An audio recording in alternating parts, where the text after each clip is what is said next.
Okay, Kyle, you maybe want to just kick us off? Yeah, do we have everyone here? No, we're missing one presenter, but I hope I have a backup plan for that. All right, we'll roll. All right. So welcome everyone today to this pre-proposal conference for the Content Management System and Application Services ITN that was released for today's topics. If you want to go to the next slide, Catherine. Yep. We're going to cover some general housekeeping. We're going to go into vision, desired outcomes, and our document structure. We're going to review the service model and contract structure model, walk through the procurement process and what we expect in terms of next steps, evaluations, etc. And then we'll take Q&A and close out the session. And so before we begin into the conversations, if you want to go to the next slide, we've got a couple of housekeeping items. We have muted everyone as a participant. We will unmute ourselves as speakers, but we ask that the participants stay muted throughout the session. Until we get to Q&A, we will take Q&A, but we'll take that through the chat, and we will facilitate that conversation from the chat. As a reminder, this is an open and active procurement, so all offers should submit any questions formally through the process identified in the ITN and only communicate with our single point of contact here today, Kara Finch.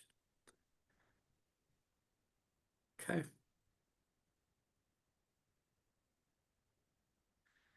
We've got our primary presenters on this slide. This slide represents Ajay as the leader of SIPA, executive director. You've got Carrie, your single point of contact, and we expect Sarah will join us shortly as the OIT CDS Sh- director, helping she's partner with here. us. She's All just right. mislabeled at this point. Okay. Thank you, Sarah. And with that, I'm going to hand the mic over to Ajay. Thanks, Kyle. And thank you, everybody. It's good to see all of you here today. As Kyle mentioned, my name is Ajay Bagal. I'm the executive director at SIPA.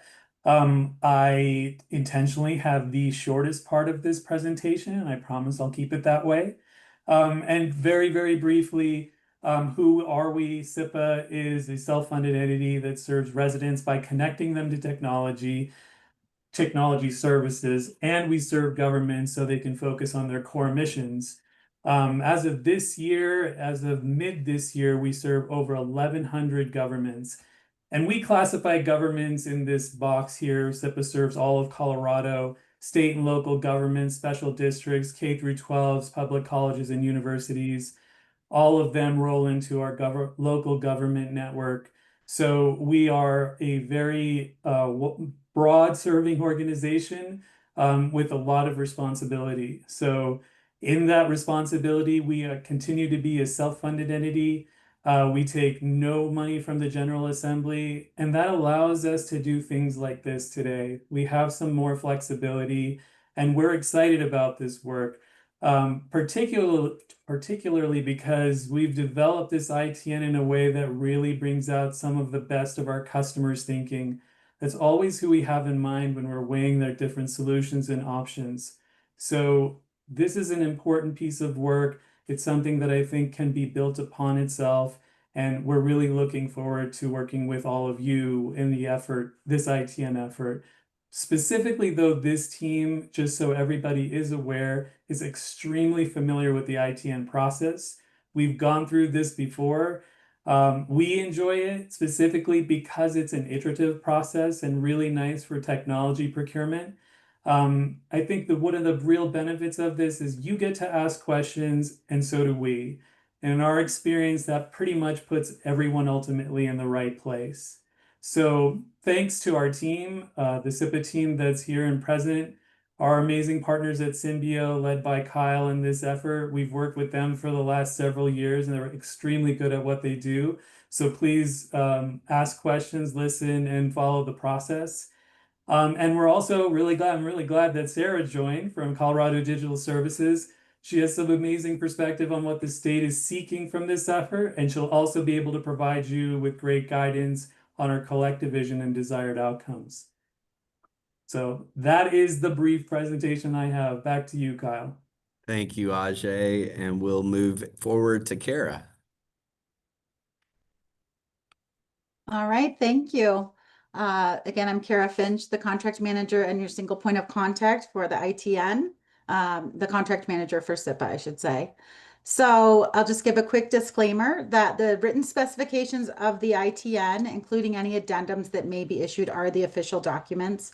So we may be giving some oral answers today, but we're not bound by those oral statements or representations that may be contrary to what's written in the documents that I just mentioned. So you're going to want to make sure that you rely on the written specifications and the addenda of the ITN that will be posted on our website as they arise. Next slide. So we're going to talk quickly about data room access. That will only be granted to prime offers who have completed the required data room access non-disclosure agreement, or NDA, and that can be found in the ITN document on attachment 3. During this meeting, we're only accepting administrative questions. For non-administrative questions, you can refer to the ITN document on how to submit those questions. As I mentioned, we may provide tentative verbal responses today, but they're not considered official until they appear in writing on our website where the ITN is posted. So be sure to check the website often and regularly for answers to questions, for any additional documents like an addendum that may be added, and any other procurement related information as relates to the specific ITN. So with that, I'm going to now hand it off to Sarah for the next few slides. Thanks so much, Kara. And thanks everybody for being here. I want to start by thanking SIPA. I am incredibly grateful for the entire team at SIPA and our ability to partner on what is a really interesting and powerful opportunity for the people of Colorado. Just filled with gratitude. Sorry I was late, I had a broken link. Thanks, Greg, for helping me out.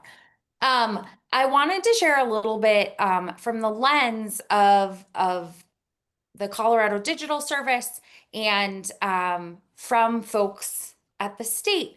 What is so exciting about this, and what we're excited about, and what we're hoping to get towards, which is really rooted in a user-centered approach to having a modern web experience. And that we are, while this customer focus is language that we tend to drive more towards this user-centric idea. And we have the two users that we have in mind, and we're really excited to get to deliver for. SIPA already does an amazing job delivering for both Coloradans and the content managers within agencies who are responsible to communicate to Coloradans. And so we're really excited for this opportunity to really keep them in mind and co-create with them. I recently was talking to someone, and they were sharing their really powerful web experience. And it was that their website for decades and decades had, every time the governor gave their state of the state address, the website had gone down.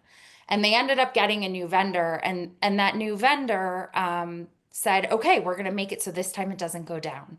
And so they created sort of like a shared space.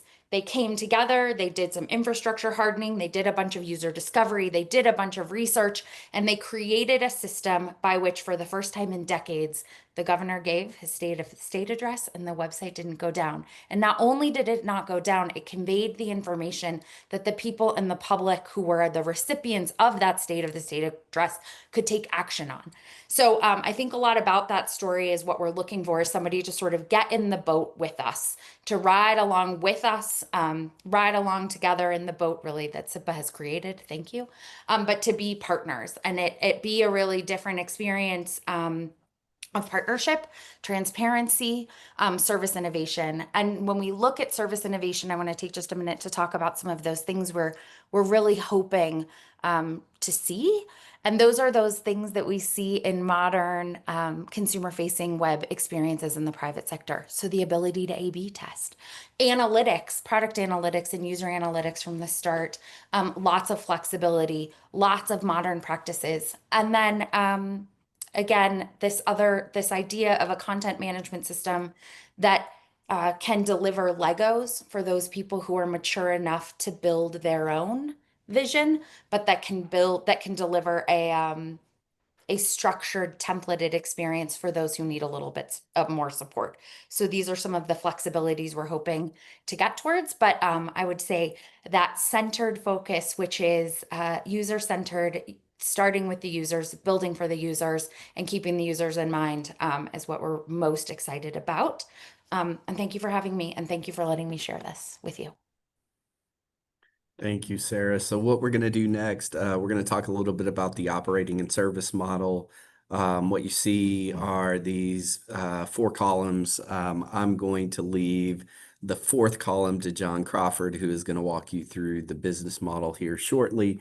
But from left to right, the operating model, SIPA, in this service offering retains sourcing strategy, the overall service strategy, and customer relationship management. We're obviously managing this procurement, leading through this procurement, and own the business management, financials, and the customer relationship accountability. We absolutely, as we shift to the service provider in that second block, expect that you will have engagement with the customer under our SIPA leadership. So the provider, in this case, the offerer as a requester, is responsible for the content management system, hosting management oversight, and the application services from app dev to maintenance.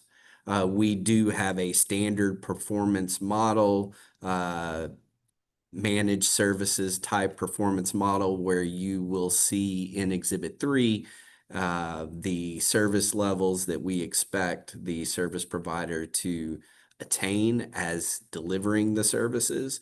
We've got our standard critical deliverables established, and the ability for earn back and service level improvement plans if, for whatever reason, the services don't meet expectations of the customer.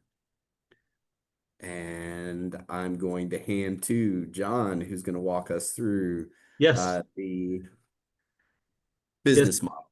And hello, everyone. I'm sorry I took my video off. I have young children running around this room. The business model, there's really 2 documents that are important. Exhibit 4 is the Word document. That's going to contain all of the financial terms and conditions, the fee schedules, invoicing, all the different charging mechanisms. As you'll see in the next couple of slides, there's really only a couple that will be presented at the moment. And then also resource unit definitions for any recurring ongoing service. Next slide, please. So these are, let me go to my notes, my apologies. Exhibit 4.1 is the pricing form, and it's a pretty slimmed down pricing form. So we're really asking the offerers to fill out 3 tabs. The financial rate card, which will go on the next slide, that will be the main focus of the pricing set. We also have sprint-based pricing, and we're asking offers to provide any financial assumptions that they have put into their pricing they want us to be made aware of. Additionally, you'll have the full set and description of all the rate card roles that we have predefined. We're also providing a sample invoice for yourself to bill to SIPA. Next slide, thank you. So the rate card will be the main driver. It's an hourly rate card. It will be used primarily for developing deliverable charges that we have described in that Exhibit 4 Word document. The term we're proposing is a 2-year term with 3 option years. And we're also asking for pricing at the onshore and offshore levels. And last slide, please.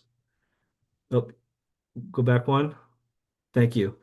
Sprint-based pricing. So in addition to the deliverable-based pricing, The Exhibit 4 Word document also describes sprint-based pricing, price per time rather than per deliverable. In the pricing form, we're providing a sample team or sample sprint team that we'd like you to estimate pricing for. This will be for evaluation purposes. Obviously, there'll be custom, sprint teams within each work order.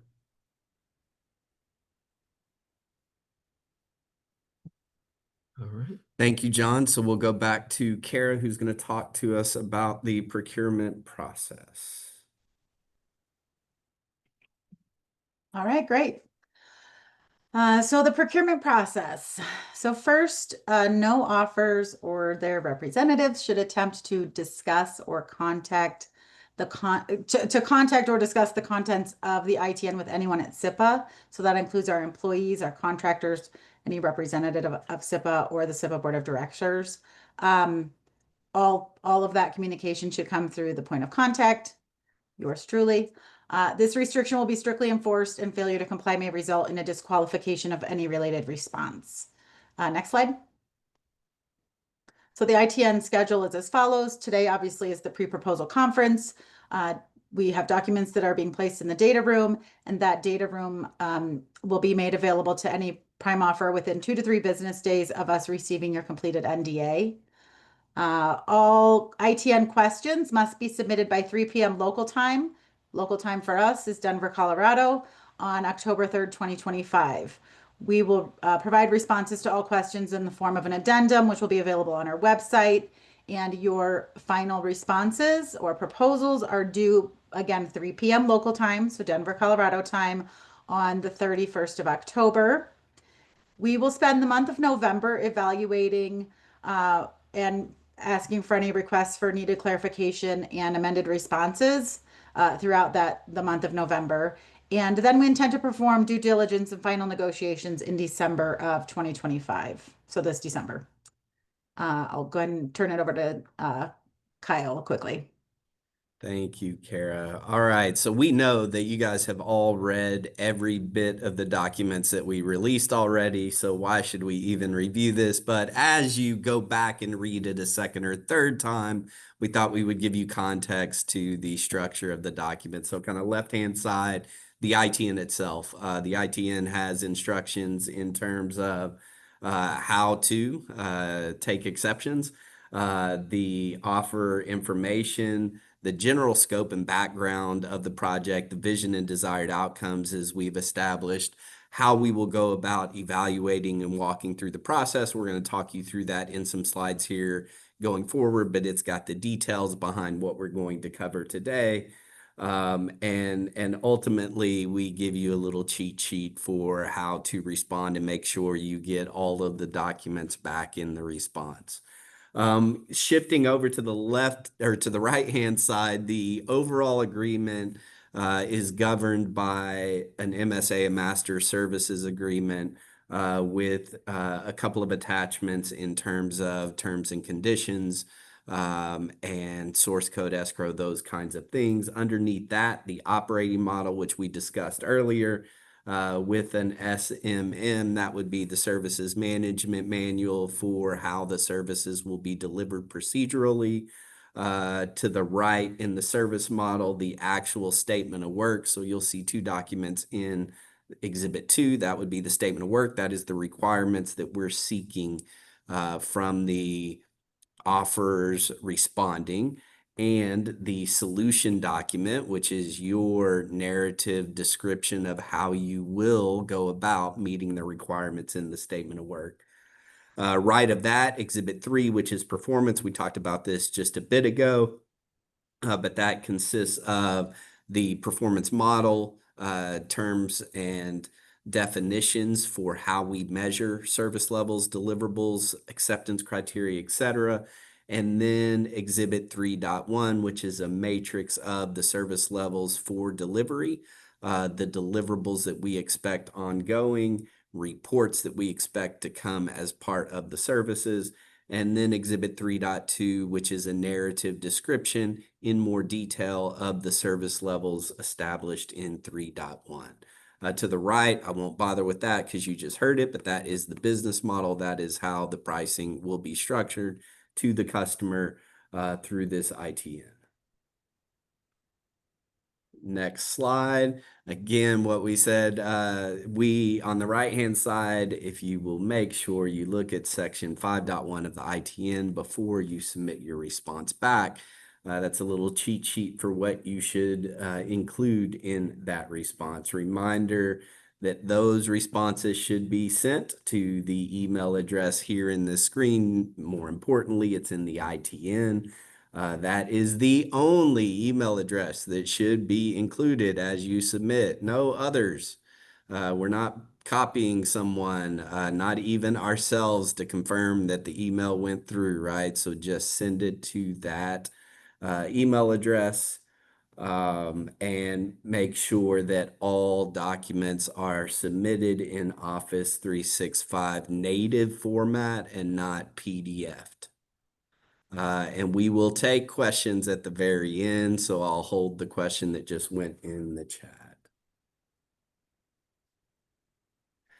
All right, next slide. Exceptions. We highly encourage you to consider the requirements that are set forth in this master services agreement that we believe is very competitive in the marketplace and represents what the marketplace offers. However, if there's one or two things that you absolutely can't agree with for some reason, we do allow for a process using the ITN attachment 1 to explain to us why you could not meet the set term, and what your proposed edit to that term is in order for you to agree to it. This helps us to evaluate the feasibility of the request as it is and the reasoning behind the request that would be informed in further sessions as you continue through. Please note, although we don't expect to get a lot of these, make sure every exception that you have is included in the first round. You don't get to take another bite at that apple. We do use this information as we go through our evaluation process.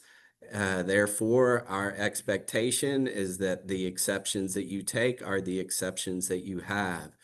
We will not allow new exceptions to show up later in the process.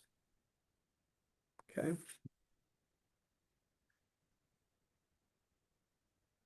Disqualifications. Make sure you don't do any of these things because we don't want any of you to be disqualified. We absolutely are glad that you're here and we know that you're investing time and we want to make it worth your investment.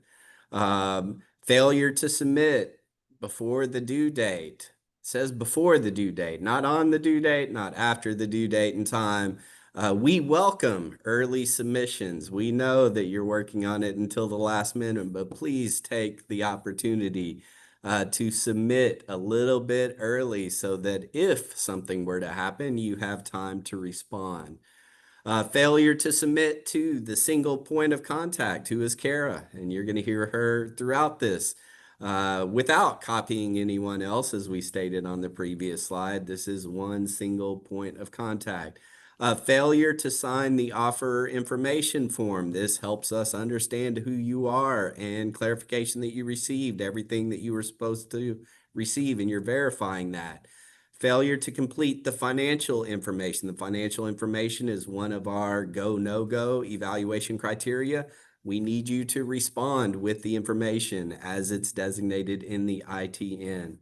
And then lastly, failure to submit all questions, inquiries, etc., anything that you have to Kara and Kara only, not to other SIPA employees, not to contractors, not to representatives of SIPA, not to the board, not to anyone except Kara. Hopefully that's clear. We'll say that a couple more times before we finish today. Okay, next slide. All right, as stated on the previous slide, we need the financial information because the financial information is a pass-fail. We are looking to make sure that you are able to deliver the services as an entity that you are committing to serve to SIPA and the constituents and customers. Completion and execution of ITN attachment 4 or 2 offer information form. Again, that was another one that we said, don't forget to include this. We need that information in order to get through step 1 of the evaluation. Step 2 of the evaluation then falls to us. You do your part, and then we can do our part. So if you go to the next slide, our evaluation criteria falls into kind of 3 primary criteria. That is the quality of the solution, your experience and past performance, and the commercial proposal, the factors associated with that. Stated here, when we're looking at the solution, we're looking for clear and concise responses that tell us exactly how you're going to deliver the what that we have in the statement of work. We're looking for process maturity and completeness. We're looking for agile delivery. We're looking for new technology and the use of emerging technologies in your process and solution. In terms of experience and past performance, we want to make sure that you've done this before. We don't want to be the first time. So what you're going to do is not only are you going to tell us your experience with similar scale and complexity, you're going to provide references of the same. We're going to validate those references as part of our evaluation. And you're going to provide an organizational structure that displays how you might deliver this either as an entity or with partners, so that we can understand who, when, and where it is going to be delivered from and how. As part of the commercial proposal, really 2 elements here. The business case, which is all about your pricing and response to the rate card and sprint team, as well as requirements acceptance. This goes back to, we hope that you don't have to take exceptions. That's our desire, and that was our desire in writing the requirements. But if you do, we are evaluating those exceptions in terms of how far they are from our requirement. Okay, next slide. Step 3. So once we've gone through the evaluation criteria, we will go through and score the evaluation based on the criteria on the previous slide. Our team will then score that and identify a competitive range. Once we identify that competitive range, we may very well invite those offerers to clarification sessions. Clarification sessions is just an opportunity, as Ajay stated in the beginning, for us to collaborate on the solution.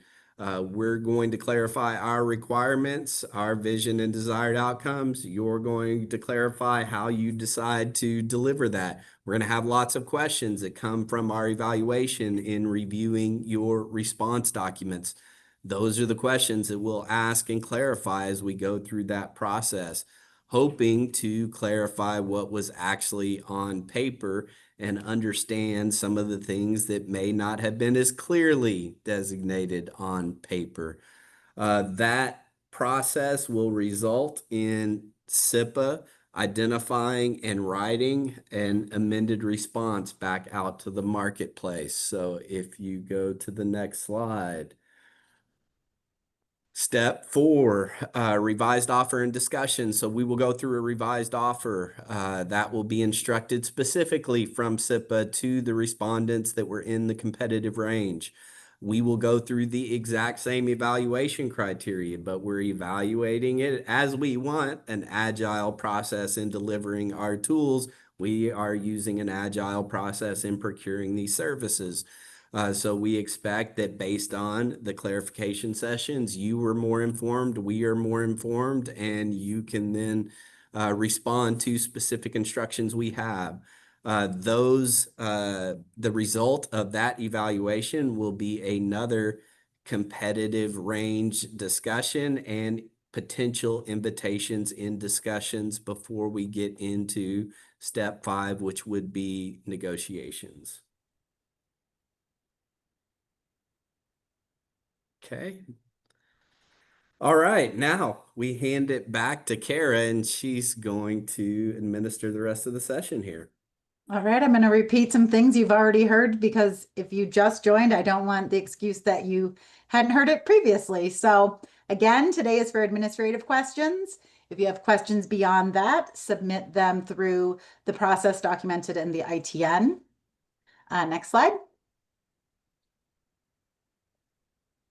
Again, nothing that we've said here verbally will alter the ITN requirements unless they are specifically addressed in a written addendum.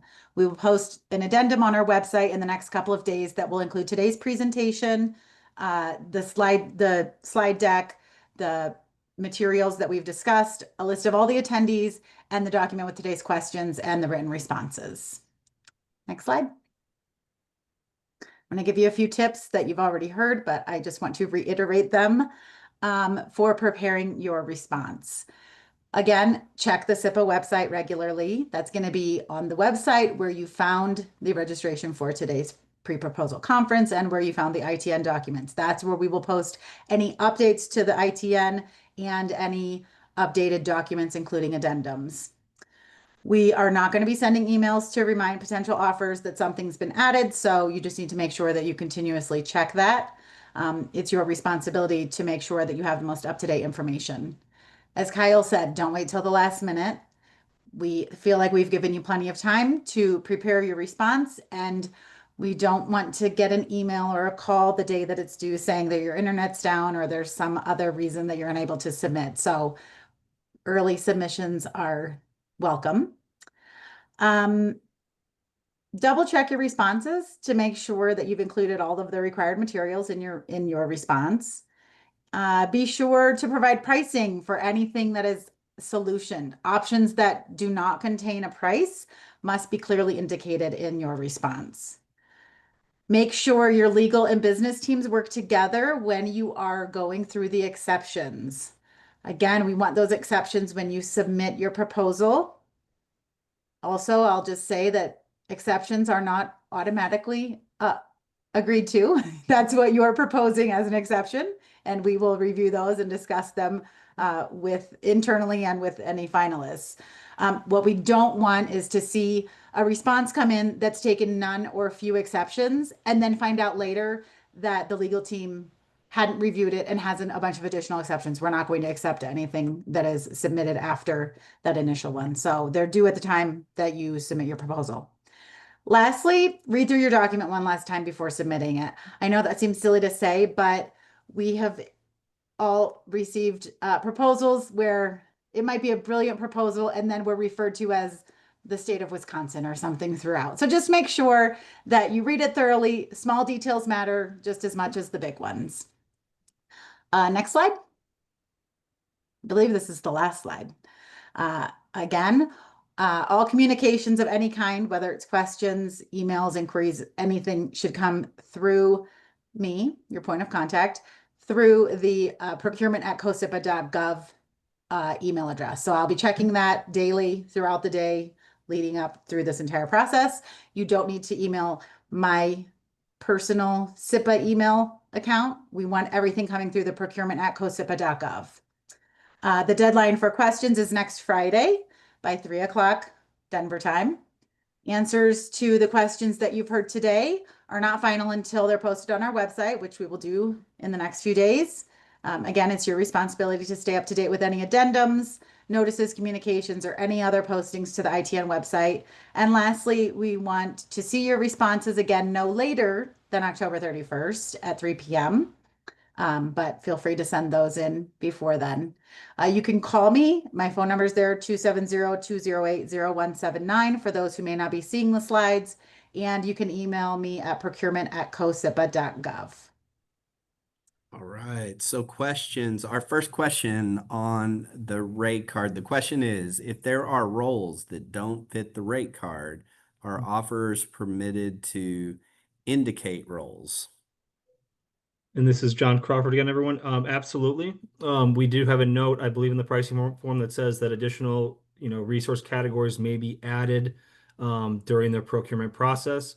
I did note in the example that was mentioned, user researcher, we do have that role defined at the moment.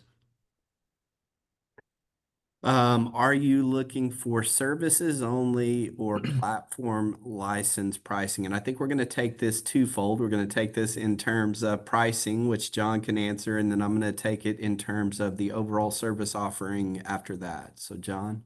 Sure. So at the moment, we're looking for service pricing only. I believe, Kyle, you may mention that platform licensing might be addressed or will be addressed upon award with work orders.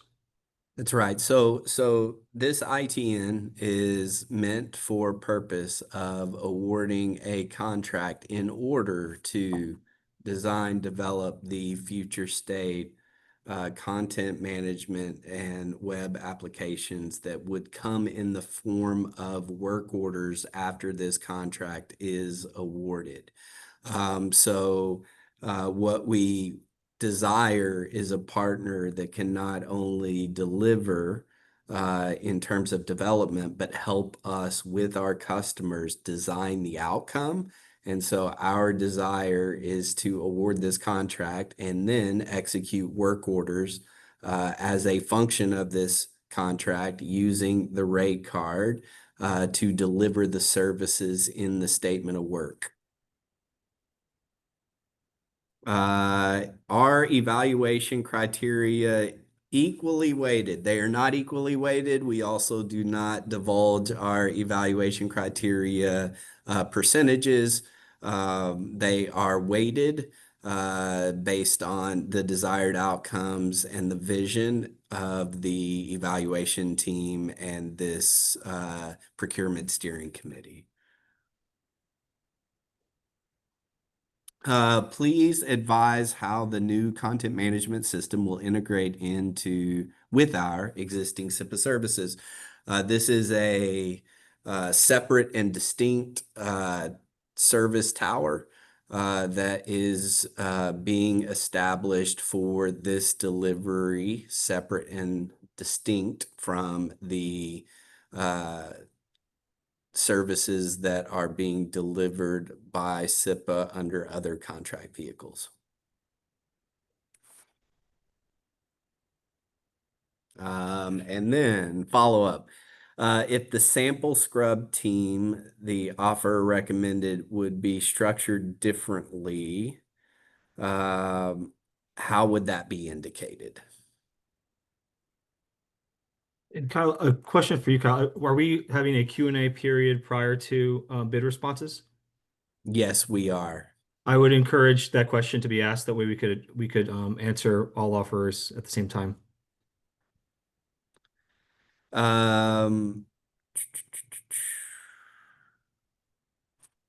Going back up because their questions are coming in.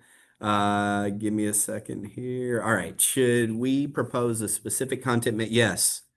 You should absolutely propose what you would be delivering in the terms of your solution response back to clarity. If we know exactly what is provided, I believe we have defined within the requirements what our requirements of that content management system are, and we would appreciate the market's response in terms of how and why they would choose the solution that they choose. Does SIPA intend to award this work to more than one partner? Not in terms of this ITN. Our expectation is that this ITN will be awarded to one partner. That one partner may have subcontractors, but one partner primary. Are the eval criteria listed in order of weighting? They are not. They may be. They're not intentionally. Kyle, did you get Brad Smith's question? It was up a few before some of those. Please advise how the new content Yeah. management system will enter. Yes. We expect it to be standalone from those SIPA services.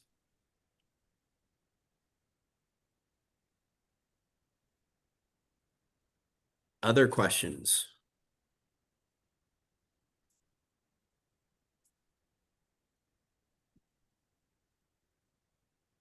I see none. We will hold. make sure that we get it. Obviously, you have the capability as soon as we end to ask whatever questions you have through the form established in the ITN. We will take all of these questions and formally answer them in writing through that mechanism and post an addendum out. That will be your official answer of record for these questions. We hope that this session has been helpful for all of you, that it gives you what you need to respond, and we look forward to all of your responses coming in for this critical service to our customers. Expected support coverage.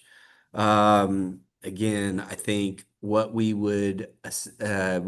anticipate is that a work order for specific services would be released at that point in time. From an app dev perspective, it will be a project-based for application maintenance and content management maintenance.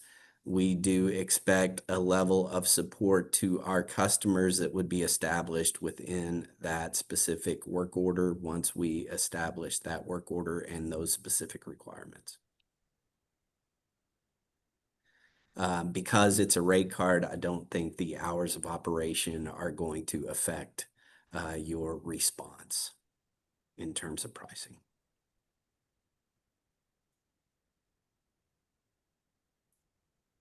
Okay.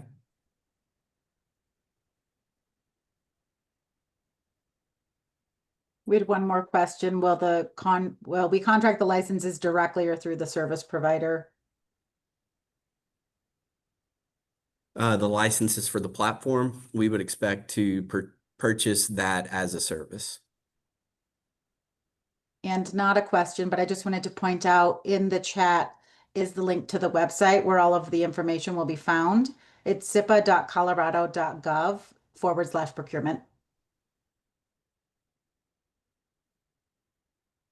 Okay. Thank you all so much. And again, look forward to getting your responses.